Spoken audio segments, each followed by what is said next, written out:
అండి ఏం పేరు సార్ మీ పేరు? నా పేరు నాగిరెడ్డి. నాగిరెడ్డి గారు, ఇప్పుడు మరి మనకి గవర్నమెంట్ మారింది, 5 నెలలు అవుతుంది దాదాపు. మరి ఏంటి సార్, ఎలా ఉంది పరిస్థితి? ఎలా ఉందంటే మీరే చెప్పాలి. నేను చెప్తే ఎల్లకాడు ఉండే కానీ మీకే ఎక్కువ తిరుగుతారు కాబట్టి ప్రతి ఊరు ఏమనుకుంటున్నారు? వాగ్దానాలు ఇచ్చారు, బ్రహ్మాండంగా ఇచ్చారు. 6 అన్నారు, 7 అన్నారు,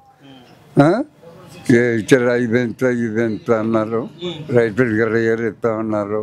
ఒంటరి మహిళలకి 48,000 ఇస్తా ఉన్నారు. విద్యాకానికి తీసేస్తా అన్ని చేస్తా అన్నాడు. స్కూల్ బాగా చేస్తా అన్నాడు. ఉద్యోగస్తులకి సంవత్సరానికి ఒక 50 లక్షల దాకా ఇస్తా అన్నాడు. నిరుద్యోగులకి, ఉద్యోగస్తులు చేసే వాళ్ళకి మృతి కూడా ఇస్తా అన్నాడు. మృతి అన్నీ అయిపోయింది.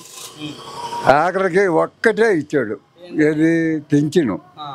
గ్యాస్ ఫ్రీయా అయిపోయింది. ఇప్పుడు ఇది 13 వస్తే 5 అవుతాయి, 5 నెలలు అవుతాయి. 5 నెలల పరిపాలనలో గ్యాస్ ఫ్రీ 3 అన్నాడు. దీపావళి అన్నాడు, దసరా అన్నాడు, సంక్రాంతి అన్నాడు. అయిపోతుంది, ఏం లేదు ఇక. ఇప్పుడు మళ్ళీ సంక్రాంతికి అన్నాడు.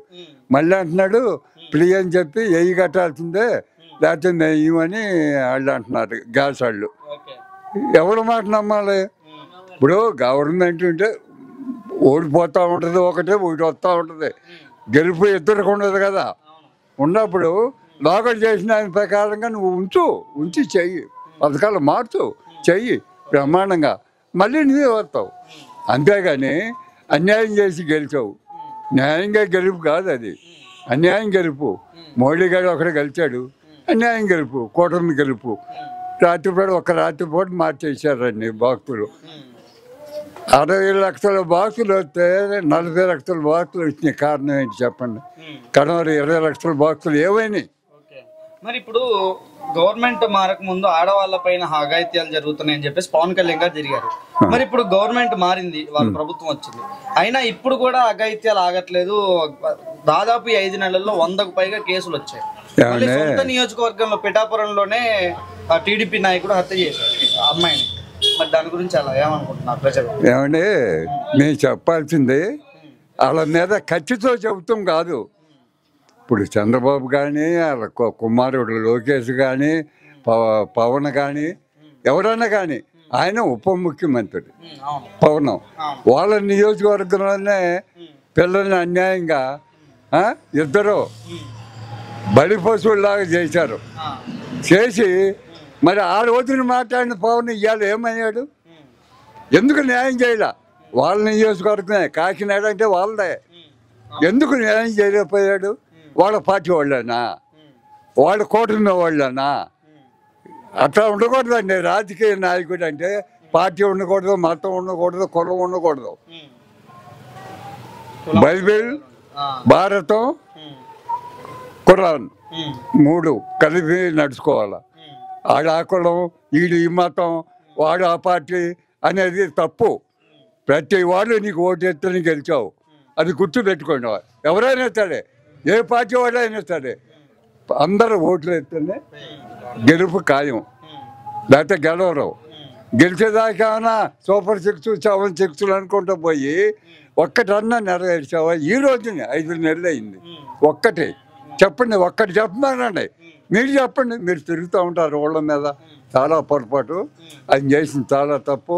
దుర్మార్గంగా గెలిచాడు, అది కూడా అందరికి తెలుసు. జగన్ కూడా తెలుసు. జగన్ కూడా నేను ఏం మాట్లాడలేను, జరిగింది అన్యాయం, నేను నోరేది చెప్పను అన్నాడు. ఎందుకన్నాడు? అందరూ మంచిగా ఉండాలి. 5 ఏళ్ళు పరిపాలిస్తారు, చూద్దాం ఏమైందో చూద్దాం. ఏం చేసేది అట్లేడు. ఇప్పుడు ఆంధ్రప్రదేశ్లో వాళ్ళకి 40% జగన్కి ఓట్లు పడ్డాయి, వాళ్ళకి 51% ఓట్లు పడ్డాయి కూటమికి. ఆ 51 ఓట్లలో ఇవాళ ఎలక్షన్లు పెడితే 30 కూడా రావు. అది మాత్రం గ్యారంటీ. తెలుగుదేశం వాళ్ళలోనే యాంటీ వచ్చింది, తెలుగుదేశం వాళ్ళలోనే యాంటీ వచ్చింది. తెలుగుదేశం వాళ్ళు ఎదురు తిరిగారు. ఇప్పుడు ఎక్కడ చూసినా జనసేన తెలుగుదేశం వాళ్ళు తన్నుకుంటున్నారు. ఏది? ఇసుక దోపిడీ కోసం. డబ్బులు సంపాదన వాళ్ళకి కావాల్సింది, ప్రజల బతుకు తెరువులు కాదు. ఏమంటే ఎస్టీ ఎస్టీలో పుడితే వాళ్ళు అంటారని వాళ్ళ ఆఫీసర్లు అయితే నా పక్కన కూకోకూడదా? ఇదేనా న్యాయం గవర్నమెంట్ది?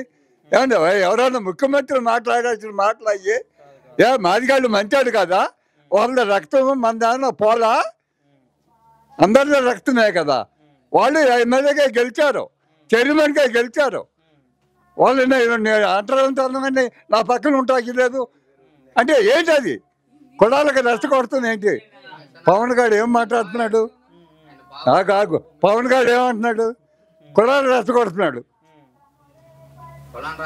అది తప్పండి గవర్నమెంట్. ఎందుకంటే అందరూ ఓట్లు అయితే గెలుపుతారు, అది మాత్రం కాదు నేను చెప్పేది.